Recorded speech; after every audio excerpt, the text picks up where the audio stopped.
Welcome to Sports Daily on sports.com and ustream.tv. I'm Michael Artsis alongside Darrell, Reid. Thanks for joining us on this Wednesday. We're coming to you from New York City, folks, but we're talking national stories. The Heat. Let's start with the NBA, D. The Heat surprised both of us. We both said that the Celtics would even the series at 1. I said the Heat would win the series, but I am surprised that the Miami Heat have just taken game 2 and in such commanding fashion. Are you surprised? I'm surprised. I'm upset. I'm hurt. But, you know, the Heat are actually playing how everybody thought or everybody figured they should be playing. So they're finally playing at that level. Last night, the win they had was a very convincing win, 101-92 win over Boston, in which Boston never really had a chance in that game. Yes, the game was tied. Yes, Boston was up by 2 at one point in the third quarter, but the Heat were so strong, they just came storming back, and LeBron James just was on fire. Is LeBron James, that good when he's good? Do you think he's that good when he's good, when he's on fire, when he's rolling? Is he unstoppable? Is he that good?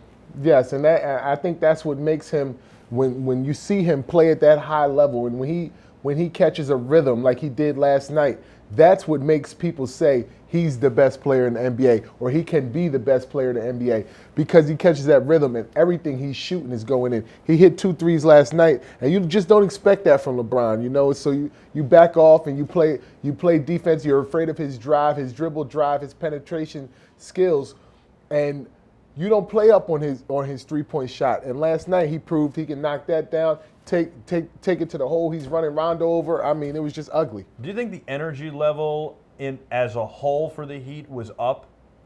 I think their energy level was a lot higher than Boston's last night. You see the loose balls on the court. Every loose ball Miami was getting to. So in that level, obviously they had a little bit more energy. The guys coming off the bench for them, Chalmers, Anthony brings great energy for that squad. So those guys bring a lot of energy, and you could tell in things like loose balls on the floor, or rebounds, or offensive rebounds, or tips. They were getting to all those loose balls.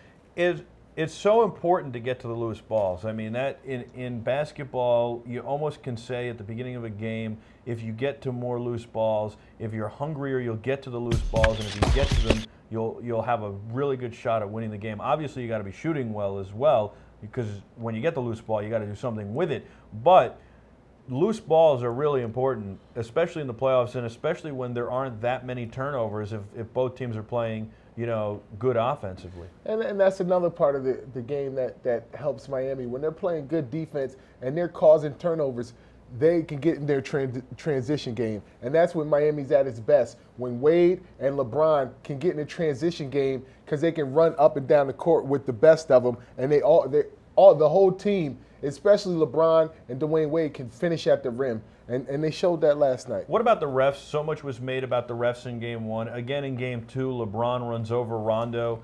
And what do you feel? Do you feel the refs are doing a good job here? Are they doing a better job? I mean, to me personally, it's obvious that the NBA and the refs definitely want the Heat to be one of those teams in the Eastern Conference Finals. I think it would be good for the NBA. You're saying that the referees in the NBA are... You couldn't tell? You couldn't tell by that game? I'm just saying, you're saying that the NBA and the referees are involved in a conspiracy to call more calls on the Celtics to give the edge to the Miami Heat. That's what you're saying. I just want to clear that up. I mean, if you look at Game 1, you look at Game 2, the calls went favorably towards Miami, even though they are the home team, and the home team usually is going to get more calls. I mean, come on. You let LeBron just run over Rondo like that. That was a clear offensive foul. They don't call it. It's a big play in the game. And it really got the crowd excited to see Rondo get ran over, and then LeBron just dunk on. Controversy. You heard it here first, folks. Darrell, Reid going out on a limb saying that the I'm NBA... not out on a limb. I said this yesterday about the Paul Pierce call. You are saying the NBA and the officials are in cahoots in a conspiracy to make sure, or to make the best effort they can it's to good get the for Heat the to the NBA. conference finals. It's good for the NBA if the Heat go to the Eastern Well, that's Conference not- Finals. And if they go to the finals, it's good for the NBA to have LeBron, Dwayne Wade, the big three, Miami, help that city, and have them in the NBA Finals. I think it's good for the NBA. And I think the refs being are, good for the NBA and being in a conspiracy are two different things. well, the refs could be involved in their own conspiracy for all we know. Well, you just said you thought the NBA was involved. I think the NBA is That's what I'm involved, asking. Yeah, that's my personal So opinion. you heard it here first, folks. Darrell Reid says the NBA and the referees are in cahoots in a conspiracy. It wouldn't be the first time. I'm not saying it would. I'm wouldn't just be the saying first that's time, your or- opinion. That's my opinion. All right. Well, And I think that do you think game- that that's okay, or you have a problem with that? Is it fair? It's not fair. The game was I'm not not saying fair. it's fair. Obviously, it's not fair. You know what? Are you okay with it? After I was upset about the game. I mean, that's personal. But after watching that game last night, I realized what happened and why LeBron played so well. When you're a player and a superstar player as he is, and you get in a rhythm, and then you realize the refs are on your side, and you can do basically whatever you want to do. That's what you're going to do, and that's what he did last night, whatever he wanted to do. Ran guys over, taking shots from everywhere, getting calls. I mean, he's getting tapped and, foul. And come on, it's playoff basketball. Let's go. I'm just surprised that you're saying this, that you're going out on the limb and saying that the NBA is involved in a conspiracy with the referees to make sure that the Heat at least have an edge. I mean, obviously they can't guarantee a win, but they're doing as good as they can, I guess is what you're saying. I can take nothing away from Miami last night and how they played. Dwayne Wade was hot early in the game. LeBron basically finished the game for them. LeBron finished with 35, Wade with 28. They both, and I think Bosh chipped in with 17. I mean, when you have those guys playing at a high level like that, they're almost impossible to stop. When you're a pro athlete and you feel the refs have favored the other team, do you go into the locker room and say, yeah, the refs blew that for us, or do you feel that you still have to overcome that? And it's not... in football, we say you got to play against 12. So I'd imagine in basketball, they say you got to play against 6, especially when you're on the road. You might have to play against 6 or 7 because you have to play against that crowd. That's a tough home crowd, especially down there in Miami. But do you pretty blame rowdy. the referees for the loss, or you take it on yourself? And the refs. No, you got to take it on yourself because you know the refs are not going to. You're not going to get favorable calls on the road in the NBA. So are the Celtics just at the end of their run? Are they tired? Are they older? Is this the end of the Celtics? I mean, it looked like that. You look at these guys after this game. Rondo had the heat pack on his back. They say Paul Pierce has an Achilles issue. Ray Allen has a chest bruise or something. So the guys are obviously getting older, and they're talking about injuries where maybe in their past, maybe they wouldn't talk about them or they wouldn't even mention them. They would just go out and play the next game unless it was an obvious injury like maybe a Kobe Bryant's ankle or a Derrick Rose's ankle where the guy has to come out the game. But these guys are talking about injuries that they obviously played throughout that game, but now you want to talk about it after the game. So it's obviously playing on their psyche. And you can tell that they're an older team out there playing against a young, energetic Miami Heat team. You're not saying that there's a gambling issue with the referees like Tim Donaghy. You're saying the NBA is involved. Now, I'm not saying I'd put it past them, but that's what you're saying. And you're trying to put a lot of emphasis on it, like Mike doesn't believe that could be possible. I'm not. I don't know. I'm not saying it's not true. I'm not saying it is true. I don't know. It's interesting. It interests me that I find it. On one hand, I find it hard to believe that a league would do that, and on the other hand, I know that they are a business like any other business, and that they've got to do what they've got to do, or they feel like they have to do what they have to do to make the best business decisions. And in a business, if this were the WWE and it was pure entertainment value, and this were a business, which it is a business, but if it was just like that, then you'd want the Miami Heat to win. It would generate money for the city. It is a business. That's what I just said. I said it is a business. But it's not considered entertainment like the WWE, which is basketball staged. is not entertainment. No, but then it's what staged. is it? It's staged, where this is not supposed to be staged. Okay, so you mean it's not acting? Well, I mean, maybe it is. It is. There's definitely some acting going on. 347-480-1724. That's the number to call, and you can talk to Artie, who I'm a little upset with, by the way, and I'll tell you why in a second. But 347-480-1724. That's the number to call in. Sports_media on Twitter and sports.com. Check out our site. Artie, I need you to get on the mic here, and we're going to get a camera in there in a few minutes, or a few days rather, and so we can take a good look at you. But there are some pictures of you that I'd like to put up, and if you could put those up right now, because all morning I spent pulling pictures of the Heat and Celtics matchup, and Artie was supposed to put these pictures in during our talking about this, and I think he wasn't paying attention, because I'm sure he was doing the exact same thing he was doing last night during Schwartz on Sports, and I've got some good photographs here during Schwartz on Sports. Artie, Artie, you is can he fight asleep this. at the wheel? Artie, you can fight this. You don't have to put the pictures up. You know? He's got to put the pictures up. I'll go back there myself and make it happen. Artie, you're running things back there. What do you? Don't you want? Mike's out here. You're running things back there. I'll go back there and put the pictures up myself. Don't you want to see these pictures? You haven't even seen them. Ooh. I mean, aren't you a little bit upset that he's falling asleep at the wheel here? I don't know what the pictures show. I don't know if he was look at the actually falling asleep. Well, I don't believe that. Let's take a look at the pictures. He's not falling asleep, but he's not necessarily paying attention to the broadcast, and that's why we don't have pictures. Why did I spend all morning? I thought we would have some pictures Celtics today. Heat pictures if we're not even going to show them. I don't know. What's he busy doing the last 20 minutes while we're talking about the Celtics Heat? He was eating lunch. Well, that's true. He was eating lunch. That's for sure. It's a good thing to do in the morning. So there's Artie. That's what he looks like. That's Artie at the controls. And who's that guy in the back? Is that Artie's dad? No.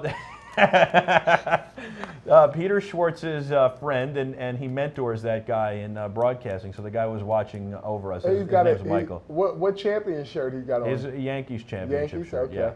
So there's Artie hard at work. He looks very happy. That's what Artie looks like. All right, Artie, let's go to the next That's picture. actually the face. Oh, you can see Schwartz talking to Mark Berman up in the monitor there. And that's clearly the Schwartz on Sports show, and this is going on live. And what do we got? Artie texting, and looking at the BlackBerry, and let's see what else we got. We got a close-up just to make sure you see it. Okay. How's Artie texting during the show and it's interviews going on? That's what I'm telling you. That's why we don't have pictures today. If you look at that picture, I'm actually pulling up the emails to the phone calls that I need to make, because there's not another computer in here where I could access the emails. So and I knew that was going to be his excuse. I knew that was going to be his excuse. Artie, you know what? And that's what I'm talking about. Way to be ready. I knew that was going to be his excuse, but the truth is that he was texting all night. And I don't know what he was doing exactly at that moment, but we didn't have phone calls going all night. And Artie, do we have a couple more pictures there? There's another one where you can even see the BlackBerry is front and center right in front of him at the control center there. And he's at mission control. I think Artie's done putting up pictures. Well, he barely started. I mean, we didn't have any Heat Celtics pictures. Well, I don't know. Could we see a Heat Celtics picture, Artie? Is it possible we could pull up a Heat Celtics picture? We're going to sit here in silence until he does. Anything from the game last night? I think we're going to sit here in silence. It's okay, because there were other games going on last night. I would like to see a Heat Celtics picture. We put a lot of hard work into that. We make sure this show is produced well and put together well. And I just want to point out. See what I deal with. And this is why the viewers. This is what I deal with around here. This is why the viewers say that they call and they get no answer. This is when. Because they got to call Artie's cell phone to get an answer.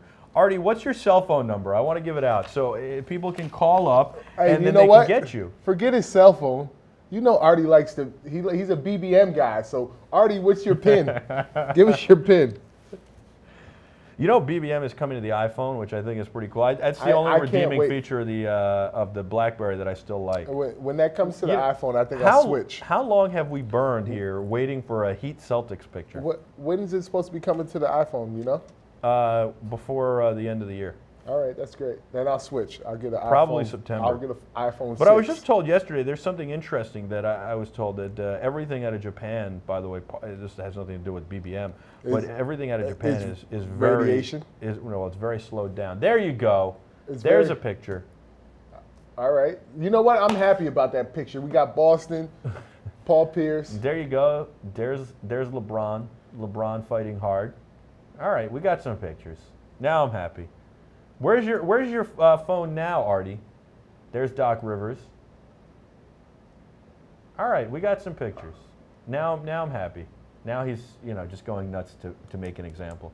Artie, where are the pictures of you? I want to show. I bet your BlackBerry is front and center the way it was last night on that control center. But yeah, I've heard that no products out of Japan are very, very delayed. So yeah, they're all radioactive. But all the new products, they're all radioactive. I mean, who knows? It could be the people that are radioactive. Finger's gonna fall off. Don't type on those. I'm not using anything out of Japan right now. Yeah. Give me China. Give me anything from China. But here's the thing with China. Here's the thing is that the parts are from Japan and assembled in China because the labor's cheaper. Well, you know what? I'm just using American products right now. There you go. U.S. homegrown products.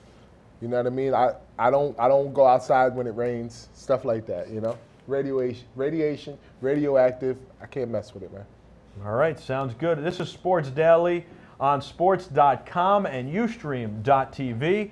It is 1:16 p.m. We're here for another 44 minutes. Stay with us. We'll be back right after break.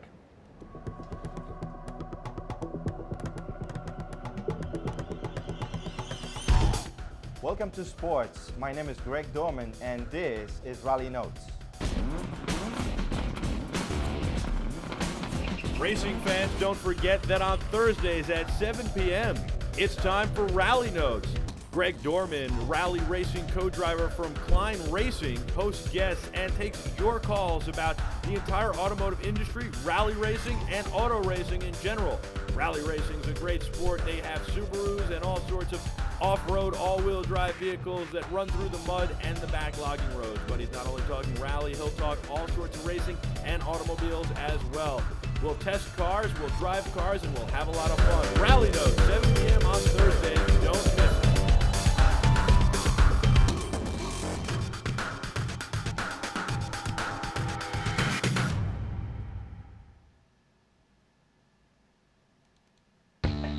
I'm Justin Tucker in the New York Giants, and you're watching Sports.com. Back in a minute 30.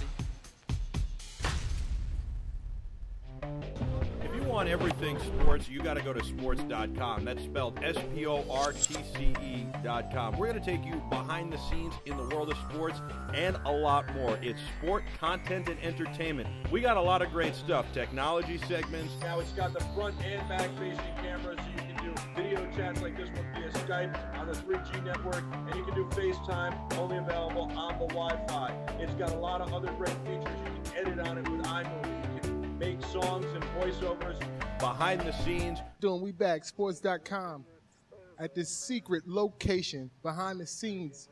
Jim Jones. We'll take you into the lives of athletes, follow them off the field, but it's also music. Be right here, but it's perfect day. And other genres as well. Check us out, sports.com, and we've got live shows 5 days a week. A lot of live shows with live guests in our New York City studios. We've got Rally Notes at 7 p.m. on Thursday nights, The Warning Track, 6 p.m. on Friday nights, Schwartz on Sports with esteemed broadcaster Peter Schwartz, 8 p.m. on Tuesday nights, and on Wednesdays, it's The Music Movement with Darrell Reid. Check us out, sports.com. 5 seconds.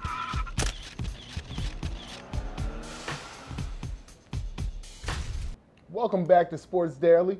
Darrell Reid alongside Michael Artsis. We got Artie in the back, and Mike's been giving Artie all types of trouble. Sounds terrible. We have Artie in the back. Artie's in the back. Sounds like we got him hiding. You do have him hiding, except when you show these pictures of him. Well, Artie actually said to me last night that he disagreed with us about the Osama bin Laden celebration. I said that I think we were celebrating too much as American Does Artie people. know who Osama bin Laden is? Well, that's what I want to do. Artie. Yes. Artie, now you said you don't. You think we're not celebrating too much. That it's good to celebrate. Let me let you explain yourself. Obviously, Osama bin Laden was killed. Well, you should recap your point real quick. That's what I'm going to do. if you let me. He's good. He's producing on the air. Hey, there he goes. So, Artie, so here's the deal. What I said, and Darrell seemed to agree with me, and he might take a different stance. You know what, now. Artie, you're amazing. You're producing on air. You're working the cameras back there, and you're also texting, also BBMing. This guy is a multitasker. He is a multitasker. How well he multitasks, I'm not sure. Working the cameras, you can do it with one finger. He's doing good, though. All right, so the idea was we took a serious moment the last 2 days to talk about the killing of Osama bin Laden. And while I fully support and agree with the killing, I said that I thought that our reaction as an American people, our celebration, was too much. It was overkill, and that it was inappropriate that you don't gloat over somebody's death. He did heinous acts, and he deserved to die, and it's a good thing that he's no longer on this planet. I think that the war from terror is far from over. Had it ended the war on terror, I might have thought differently, but my feeling was that we were gloating too much, and that, number one, we were disturbing the beehive, and number two, it just isn't the right thing to do. It's fine to be happy that he's dead, but it's another thing to gloat.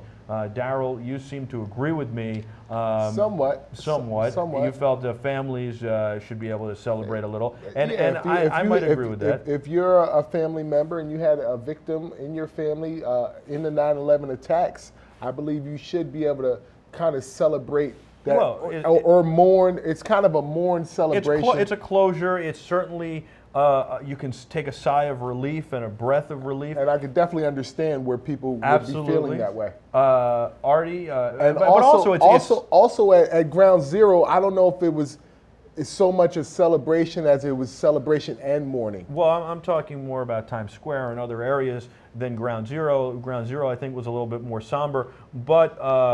In addition, I will tell you this: if this happened in December of 2001 or in February of 2002, to me it would have been a little bit more acceptable. This is 10 years later. We've had time to reflect. We've had time to digest. We've had time to get our emotions in check. I feel the opposite way with you on that point. I feel like if it happened in December of 2001 or February 2002, something like that, I think people would be more somber because, the people who they lost that were close to them, that's so fresh in their mind. To me, this was more of a celebration for those people because it was like, finally, after 10 years of chasing this guy, finally we got him. But to hoot and holler and carry banners and I just felt it was overkill. Peter Schwartz wound up agreeing last night, and Artie said that Sports is the non-celebratory network. So, Artie, you can explain yourself. And then we can discuss it. Okay. I welcome you to explain your point. Well, I think that you had mentioned that it doesn't mean that the war on terrorism is over, and I don't think anyone's celebrating for that reason. I don't think anyone's confused and believes that it's over. They're celebrating because Osama bin Laden is dead, because the person mainly responsible for all those deaths are dead. And I think that over the 10 years of all this happening and not even catching him, I think that anything that brings American people together is a good thing. And what better thing than to bring Americans together and celebrate than the death of the person who killed all those people? What better occasion than him dying? Well, I think that it's okay to be ecstatic. I think it's okay to bring people together, but to gloat the way we did, I think, was inappropriate. And Artie, have you ever been have you been alive long enough to remember a world before the terror attacks? Yeah. Okay. So how old were you when the terror attacks happened?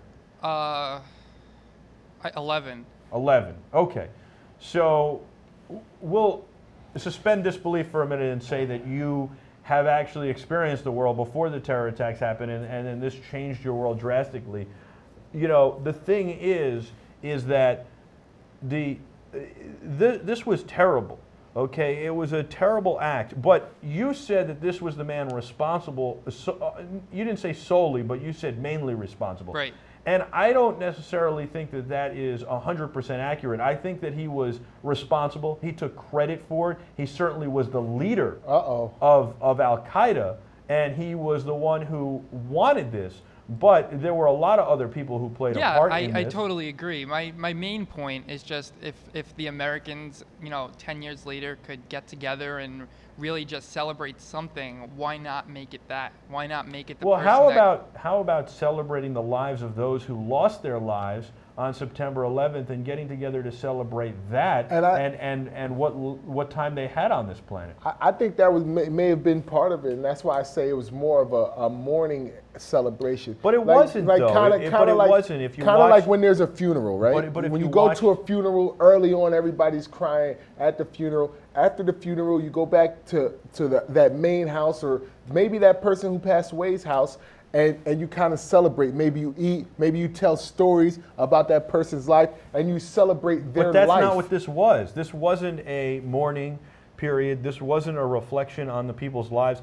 This was you can't ding dong, the witch is dead. You can't say what it was and for let me, each and every let me tell you something. individual. I lost you friends. Can't say what it was. I lost friends September 11th. But Mike, you can't say. Look, I went on the airwaves for radio and television and said we need to go get Osama. And I think that's irrelevant to this weekend's events. And I thought even before that, I differ from many people. When I was in broadcasting school and I did a story on the fact that Osama bin Laden put a bounty on every American head for $10,000, I thought right then we should take him with out. the price of tea in China.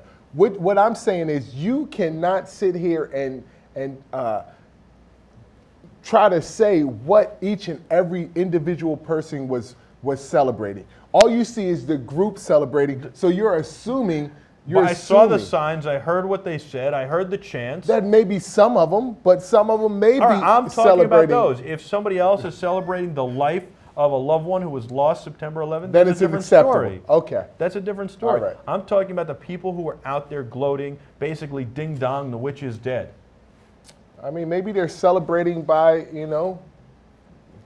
we preach to the world that we're a civilized people. We preach to the world that we're better than everybody. We're a superpower, allegedly, and with that comes responsibility, and the responsibility to act like a gentleman. I wish I could tell you who you sound like with that comment, with the "we're better than everybody else."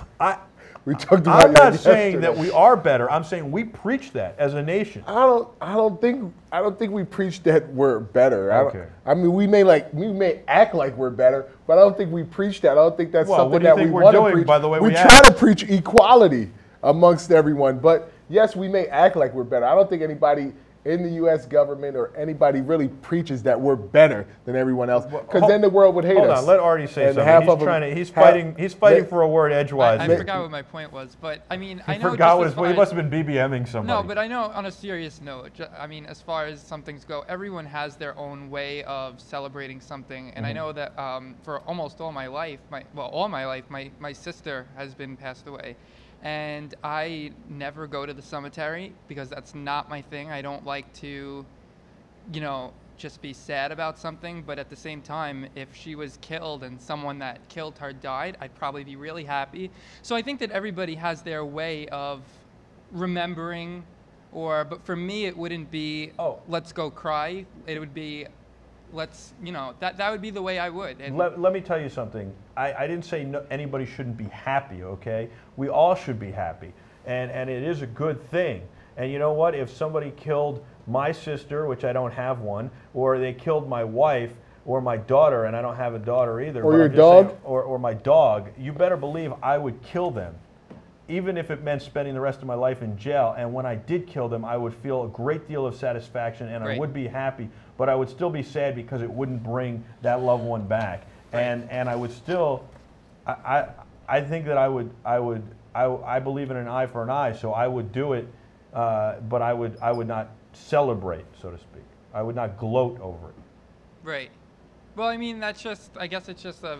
I think that's what you call that, Artie, is a difference of opinions. Right. You and Mike have different opinions over what was celebrated when bin Laden passed away, and that's all it is. It's a difference in opinions, and I can respect and I can view the situation from both your viewpoints. Well, and I am sorry about your sister, and I do think that Law-Abiding Citizen with Gerard Butler illustrates that point that I just made very, very well, and it's a good movie. So Check that out. There's a All right. free plug for Law Abiding Citizen. It's a good movie. Right? I like it. It's a great movie. So let's get back to basketball and sports, which is what we do mostly here on Sportce.com. Except when Mike goes on his, Well, I wanted to give Artie his chance tangents. to tell me, to tell you, to tell Peter Schwartz that we're wrong.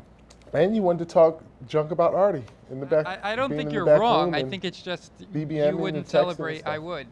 I think that's all it is. So that's the I think tangents we we both went agree. Now back to business, baby. Okay, back to business.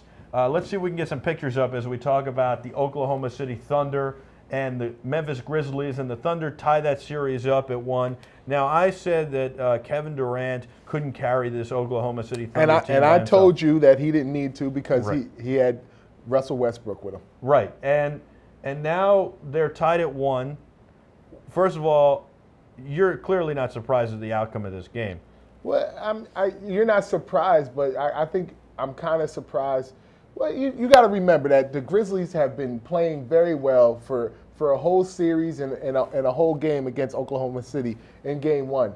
You got to remember that I think that's the guy who hit the shot for 20,000 after the third quarter. He's got to celebrate a little. There's Westbrook. There's James Harden. But I believe that Oklahoma City was a desperate team last night. They're the home team. They're the favorite. So these first 2 games, they're supposed to win. If they lose, and they already lost Game 1, if they lose Game 2, and then you got to go on the road to Memphis, that makes the series maybe over. Then Memphis can go up 3-0 or possibly finish the series in Memphis. So this was a must-win for Oklahoma City in my eyes, and that's how they came out. They came out very aggressive, very determined, and they were playing good basketball. And Zach Randolph he had a bad game, and they played him a lot tougher than they had been playing in that first game. Well, I think you said it yesterday, but I think Zach Randolph is the key to this series for the Grizzlies. Definitely. And he's got to play well. And the same thing with the Thunder. It really is going to rely a lot on Kevin Durant. He might not have to do it alone. There might be other people there that are going to help him out, but he has got to be the key for them. And so, I don't know. I think Oklahoma City is sitting better than they were yesterday, but I still think the Grizzlies are sitting in a real nice situation. Of course and they better are. than Anytime you can, go on the road and steal Game 1 or Game 2 in a playoff 7-game series, you go out and steal one of those first 2 games, and then you take it back to your place, tied with the series tied. Of course you're sitting in a good position because they can leave Memphis, if they do what they're supposed to do, with a 3-1 commanding lead in that series, with another game still coming back to Memphis. So, of course, they stole a game. So now they're really ahead in that series. So, do you think that the Thunder bounce back here even further and win Game 3, or do you think that it goes back to the Grizzlies? Truthfully, I think you got to look at these factors from the game. Number one, the Thunder's bench scored 48 points, more than they've scored all season. Eric Maynard, we really don't even know who this guy was. He goes 3 for 4 from 3, 15 points off the bench, and James Harden chips in with 21. I don't think their bench, and they haven't throughout the playoffs, throughout the regular season, I don't think their bench is going to be able to score 48 points or 40-plus points each and every night in those games. And you're going to get the 20 and 20 from Durant and Westbrook, but that's not enough. And I don't think Zach Randolph is going to play that bad again, where he goes on a terrible shooting night, shooting 2 for 13 from the floor.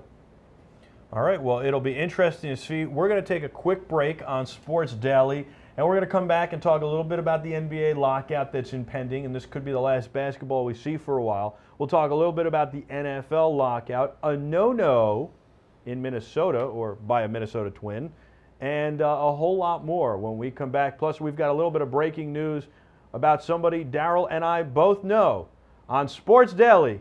We'll be back right after this.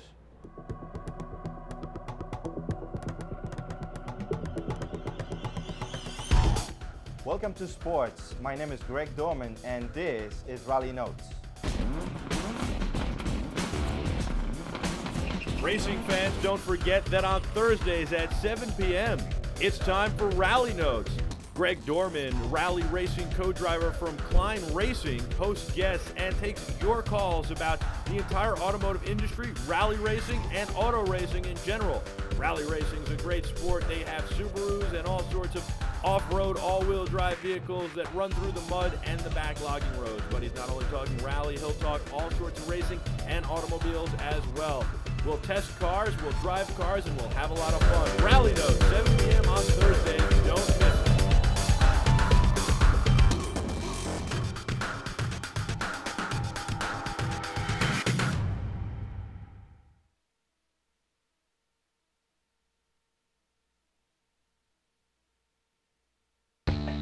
I'm Justin Tucker, the New York Giants, and you're watching Sportce.com.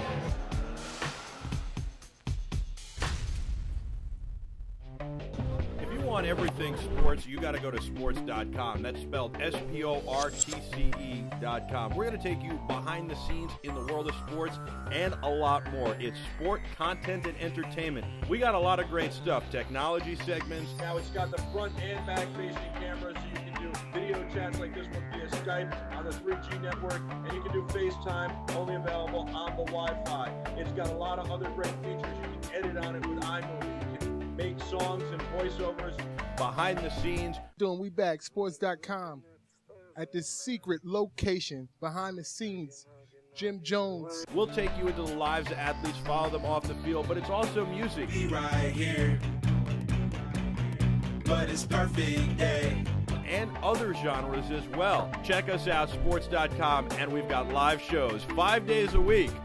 A lot of live shows with live guests in our New York City studios. We've got Rally Notes at 7 p.m. on Thursday nights, The Warning Track, 6 p.m. on Friday nights, Schwartz on Sports with esteemed broadcaster Peter Schwartz, 8 p.m. on Tuesday nights, and on Wednesdays, it's The Music Movement with Darrell Reid.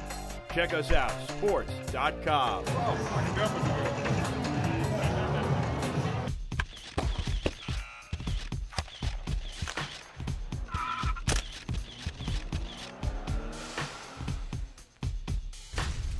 Welcome back to Sports Daily. Darrell Reid alongside Michael Artsis. Call in. We want to hear your opinion on anything we've been talking about. 347-480-1724.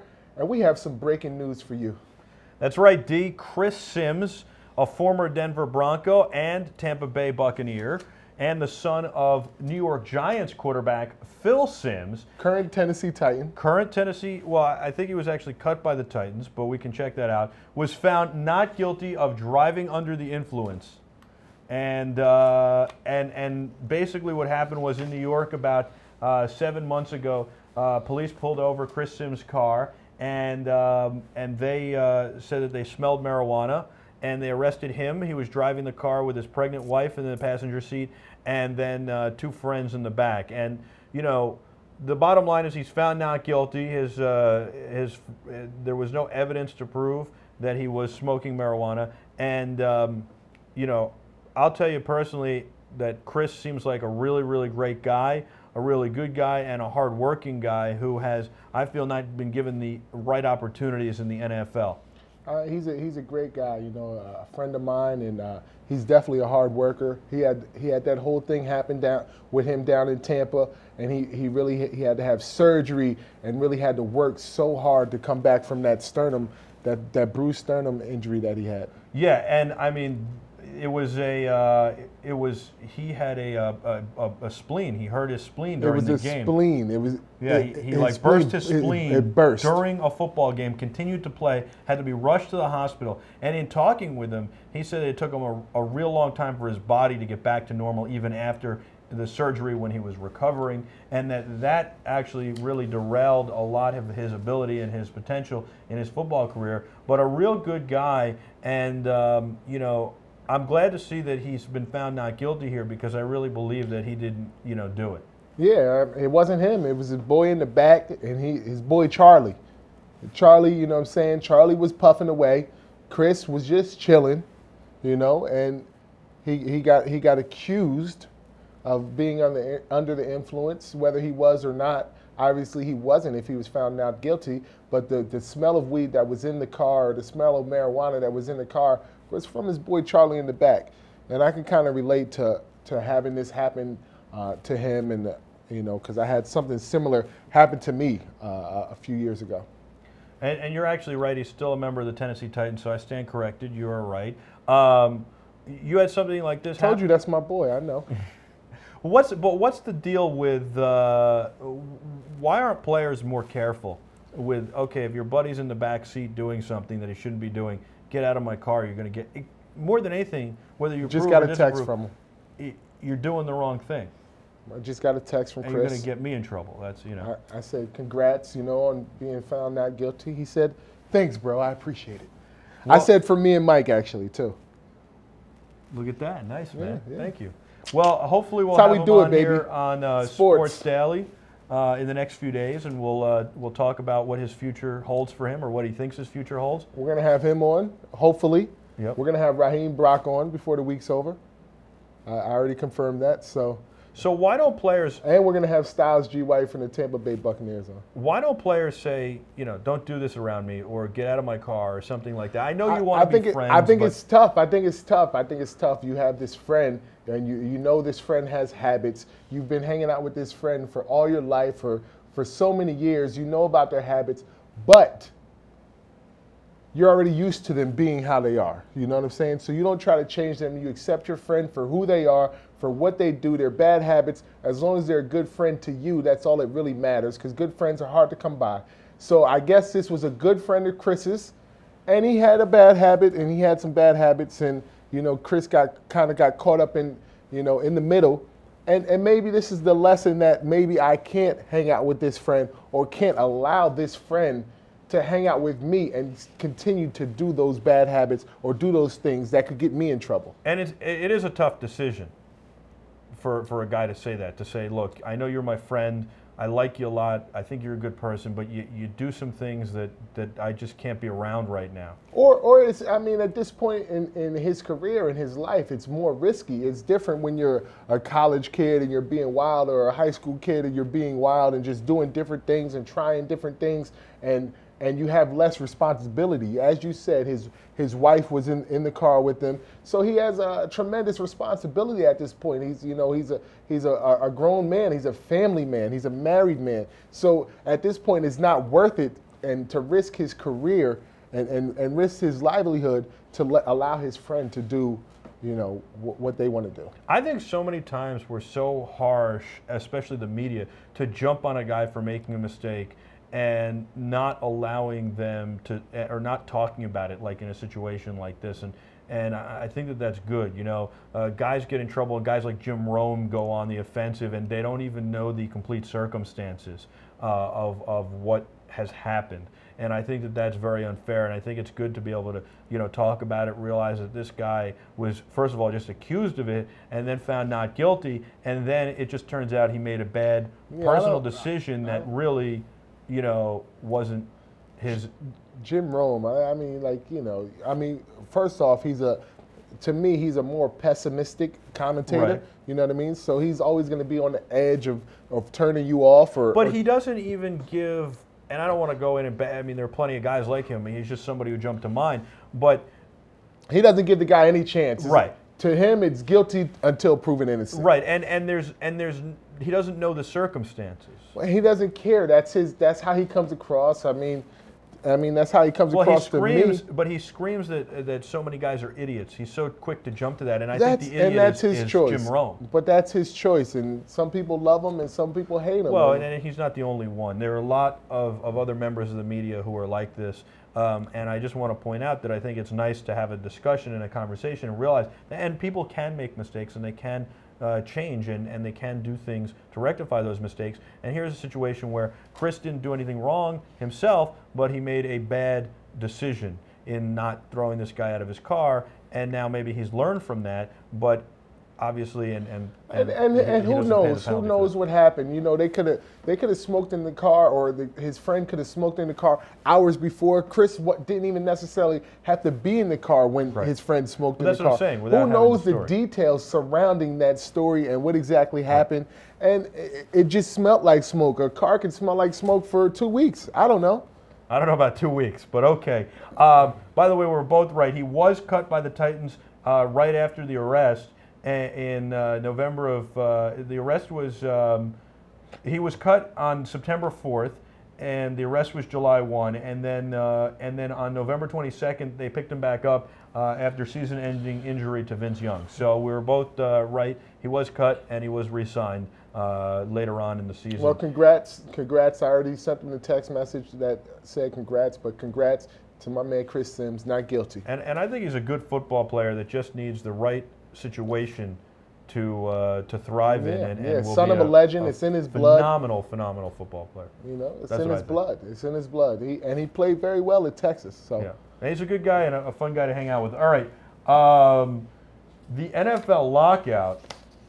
Just to update you, there is no news. There will be no news till at least June 3rd, unless the sides miraculously come to an agreement. I don't think June 3rd there's going to be any news or anything it'll be significant slight. that we can talk That's about. when the courts will hear the lockout case, and they are expediting it allegedly.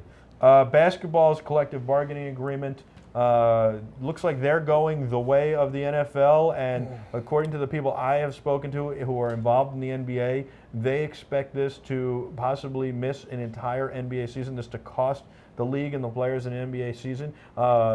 Much like the owners in football, apparently the basketball owners feel that A, they can afford to lose a season, and B, they need to teach the players a lesson, and C, that they can hold out longer than the players can, and that the players will eventually cave. And this is what I don't get, and this is what I don't get. They're speculating that basketball, the NBA might miss an entire season.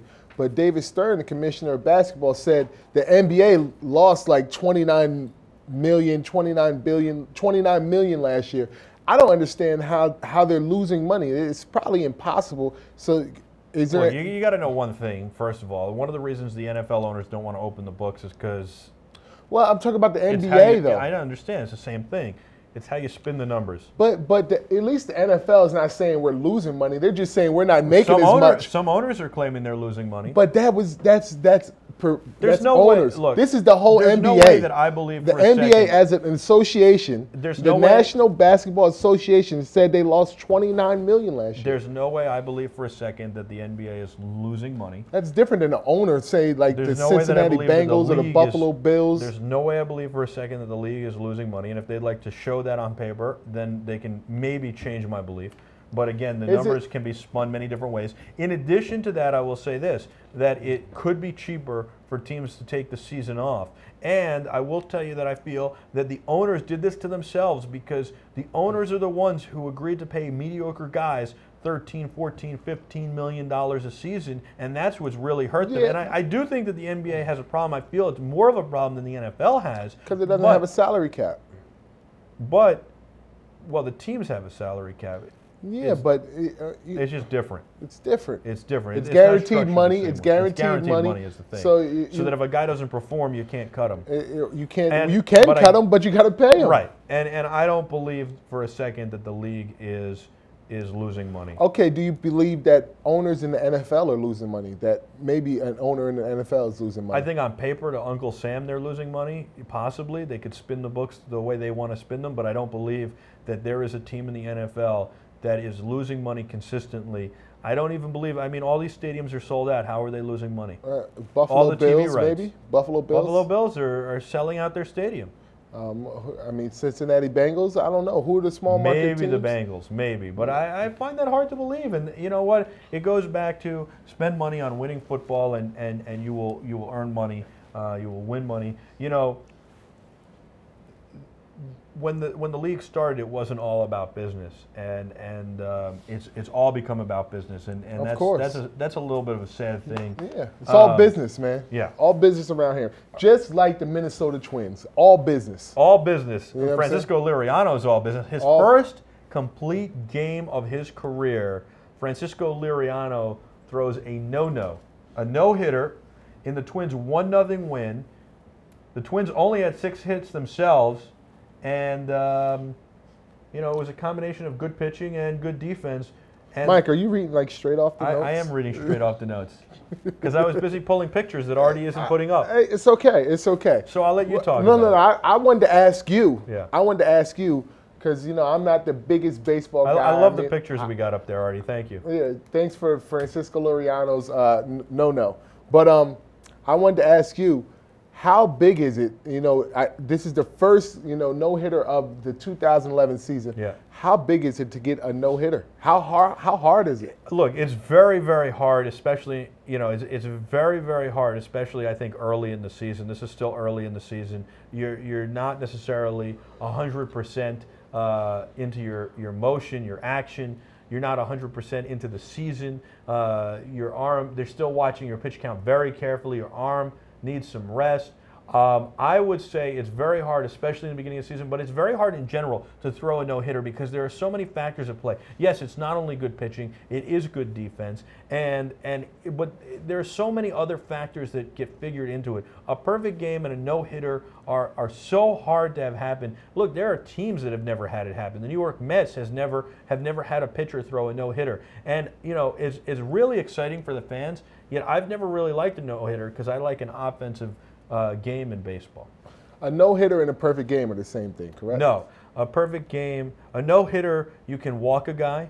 Okay. A guy can get on base through error, through other ways. A perfect game means that nobody on the other team reached base, period. So you face 27 batters, you put down 27 batters. Okay, I got you. Because I know Liriano, he walked 6 guys last night. Right, so that's why it wasn't a perfect game. Right, that's a perfect example of why it's not. And I think it was maybe 1 error. If there's an error, exactly. It's still a no-hitter. To me, that's not a no-hitter. Somebody got on base. But it's a no-hitter. Nobody got a hit. They got on base. They got a hit. If there's an error, there's a hit. But that's not a hit. It's an error. When Pete Rose has, when got on base by hitting the ball, I don't care if there was an error or not. You got a hit. That's not the way that baseball is set up, though. I wonder. Okay, if I reach base on an error, right? Yeah. Does it count? Do I go 1 for 4 for the day? No. You go 0 for 3. It doesn't count as an at bat. It doesn't count as an at bat. Right. Now that's bullshit. I mean, because if I hit the ball, it's a line drive. It counts as your on base percentage. Okay. So he hit a no-no. And how much is a no-no, a no-hitter, pitching, and how much is it defense? I mean, because obviously, it depends. If he only had so many strikeouts, it's obviously that his guys on the back end, the guys in the infield and the outfield had to be doing a tremendous job, even though there was one error. Well, it does depend though on what are the balls hit into play? Are they routine pop-ups? Are they ground balls hit right at the third baseman, shortstop, second baseman, first baseman? What are the actual plays that are hitting the field? If some guy, if all game they're laying out, diving for balls, making great double plays, all sorts of different things, then obviously it's a much more defensive no-hitter and it's a much more team effort. If a guy is throwing great pitches and guys are grounding down the third base line and the third baseman just scoops it up, they ground to shortstop, they ground somewhere else. Either way. Line drives, pop-ups, it's not as much of a defensive battle. I think it's impossible. Yeah. Impossible to have a no-hitter without good defense. Well, you would say that, yes. I mean, because I think it's impossible. I'll tell you what, it's impossible. It's impossible to have a perfect game without good defense because nobody's thrown 27 strikeouts. Yeah, but you can still get. Okay, I agree with you. It's even more important to have good defense when you have a perfect game. That's true. But I think it's impossible to have a no-hitter. But congratulations to Francisco Liriano. I'm sure the fans are very excited in Minnesota. I'm just glad I wasn't Me and Mike kind of got into a discussion because he said, I thought Liriano, I had heard his name before, and I'm not a baseball guy, so if I hear his name, he must be a pretty good pitcher. And Mike said, I don't know, he's just okay. So I had to go back into the stats. Okay. And it looks to me like Liriano is regaining his 06 form. When he was a rookie, he went 12-3 with a 2.16 ERA. Yeah. And went to the All-Star game. Okay. So he obviously has the potential. But how has he done since then? But he's been mediocre. He's had some ups and downs. Okay. But he has the potential. Maybe he had some injuries. Who knows what's going on? The interesting thing, by the way, is if you look back, most of the no-hitters are not thrown by, guys like the top guys. They're not thrown by the aces. Exactly. They're not thrown by the top of your rotation. They're thrown by journeymen. They're thrown by guys who you wouldn't expect, guys who are middle of the road. And Nolan Ryan would probably be the only here's exception something for to that. you. He almost was a journeyman. Although he's spent his whole entire career with the Minnesota Twins, he almost was a Yankee this offseason. There are a lot of people who are almost Yankees. Yeah, but he was close. They wanted Laureano because he's a good pitcher, but they Or just because didn't he's get a him. mediocre pitcher and they need an arm. You know the Yanks. All right, let's talk about the NHL real quick, and then we've got to get to Boise State. So in the NHL, the Lightning beat the Caps 4-3, and that gives them a 3-0 series lead. We talked yesterday about how surprised I was that the Capitals aren't doing better. They are just folding here, though. Oh, look at Artie. He's on point. He's with on these point pictures. now. He's got those pictures ready. Got Chris Sims in the break. Well, and to me, it just seems like the Capitals, they just made so many mental mistakes and so many fundamental errors last night in that game. Like, it's like, you score a goal and you let them come back and score, and then you score a goal, you score 2 goals, and you let them come back and score 2 more. Like, they can't make those mental mistakes that they made in that game last night. But the thing is, when you start making mental mistakes like that, to me, it means that you're done. You've folded. You've given up. You're ready to walk away. And not that they've actually thrown the cards on the table, but the fact that they've come to the end of their line, and they feel beaten, and it's surprising. Like I said, if Ovechkin is going to be one of the top players in the NHL, he's got to. Well, he played well last night. He played well. He had a goal and an assist. Hockey, again, is a sport you can carry the team, and he needs to carry that team. I mean, he tried last night, but it's not his fault that the defensemen. I'm not saying it's all his fault. Are making mistakes. I'm not saying it's all his fault. I'm saying, but he's also got to be a leader and rally that team and say, "Get your crap together." So, and that's kind of like where it gets kind of blurry, kind of gray area where you have a guy who's a forward, more of an offensive guy, trying to tell a defenseman or a goalie what he should be doing on the ice. And you never tell a goalie anything.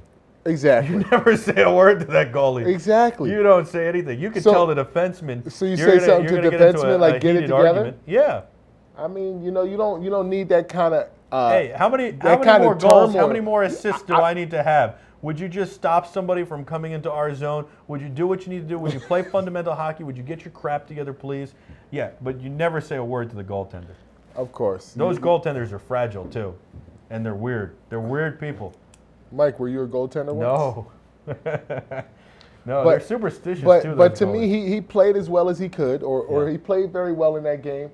But, those mental lapses that the defense had that it's not his job to overcome that. At that point, you're losing you're the puck in the zone and stuff like that. But I don't even know much about hockey, and I know you're not supposed to do that. That's what I'm saying is you're making these mental mistakes, these fundamental mistakes, and to me, that is when you've said, I'm done, I'm out. You've checked out. That's all. You've got, by the way, you've got the Canucks and the Predators, and Vancouver now leads the series 2-1. Yeah, they beat the Predators in overtime. I'm not happy about that. I don't want the Canucks to win.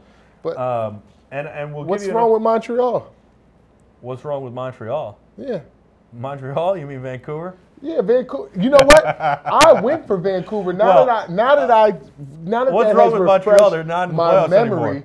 I went for Vancouver in this series. You did, and I went with the Predators. Yes, that's another win. All right. Team D. Reid. Adam McQuaid, who sprained his neck during that vicious hit he missed and wound up putting himself into the boards. Vicious hit. It was a hit he missed. It's not vicious, though. It was a vicious hit he had on himself. Unfortunate. It was unfortunate. It was an unfortunate thing. And he sprained his neck, which is it's good unfortunate to know that accident he had with the boards. Right, the unfortunate accident he had with the boards. He's day to day, and he won't play in Game 3 with the Boston Bruins against the Philadelphia Flyers. And you know what? It's a good thing he's okay, because that was a scary moment. It was definitely scary. So our prayers were with him, and we're happy to see that he doesn't have anything serious. He's not paralyzed or anything like that. He was moving on the ice, and that he's day-to-day. He's able to walk around and maybe be around the players, although he won't be suiting up for Game 3. And I think it might be a couple more days, and I'd be surprised if he also doesn't have a concussion. You know, in hockey, like football, they're very quiet about what the injury really is. Sometimes they try to misdirect. And you know, who says if they win this series that he won't be back for the next series and trying to get back on the ice? And so if I'm him, I'm not going to report that I have a concussion because you know how it is when you're a player. You're trying to get back out there and play in the game. The Bruins lead the series 2-0. And then Boise State we got to get to real quick. Boise State has NCAA violations. It affects their football team, their women's tennis team, and their track and field team. And there's 2 other athletic teams that it affects. The most severe, by the way, was the women's tennis team. Second, the track and the football had minor violations. You know, it just seems to happen. You know what? We should have got a picture of my boy, Ryan Clady, when he was back at Boise State, man. Shouts to my man, Ryan Clady. What do but you I think? had a feeling, man, when I met this kid, Ryan Clady. He plays for the Broncos, offensive tackle for the Broncos. Ryan Clady, he played at Boise State. So his Twitter's been going crazy because... And the violations are on Ryan Clady. No. I don't think any violations are against him. The football violations actually were minor violations. The big one is women's tennis. I don't know what they did wrong or what they possibly could have been trying to do. I don't know. I don't think it's a money-producing sport in college, women's tennis, but apparently they have a pretty good. We should have looked that up. Like, what type of tennis program do they have? Do they have one of the top programs in the nation? You know, but thanks for pointing that out. But we didn't. That's Sports Daily for today. I'm Michael Artsis alongside Darrell Reid. We're back with you here tomorrow from 1 to 2 p.m. Eastern Time in New York. And I got to tell you one other thing, D. We're going to have some good guests the rest of the week, aren't we? For sure we are. Sports.com, Sports Daily, at Sports Media. We're out of here. Sports Daily. See you tomorrow.